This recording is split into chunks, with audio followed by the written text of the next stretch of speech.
ल हाम्रो खेतमा चाहिँ प्रशस्त गोब्रे च्याउ फलेको रहेछ। यहाँनिर छ, त्यहाँ पर छ, यहाँ तलतिर पनि छ। मकै खेतको बारी खेतको भित्र प्रशस्तै गोब्रे च्याउ फलेको रहेछ। अब यो माथिल्लो खेतबाट यति टिपेर ल्याएको छु। अब चाहिँ तल्लो खेतमा चाहिँ यहाँ प्रशस्त रहेछ। यो सबै टिपेर लिएर जानुपर्छ, अति मिठो हुन्छ। मेरो तपाईँहरूलाई देखाउन चाहन्छु मैले। यहाँ तल पनि भित्र फलिरहेको छ चियापत्ता। त्यो छ तलतिर पनि हेर्ने हो। त्यस पछाडि आजलाई मिठो तरकारी बन्ने भयो गोब्रे च्याउ।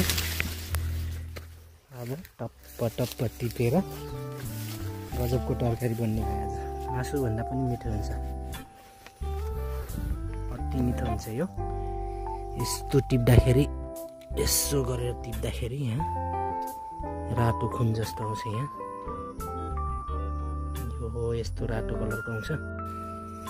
सो गाइस, मैले यो टिप्दैछु। यो च्याउ हेर्नुहोस् है, देख्न सक्नुहुन्छ यहाँ रगत जस्तो देखिन्छ ट्याक्कै। यो रातो रातो कलरको हुन्छ।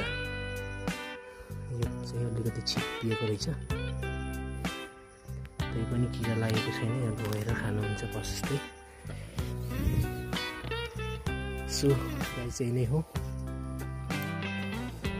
रात पर्न आँटिसकेको छ।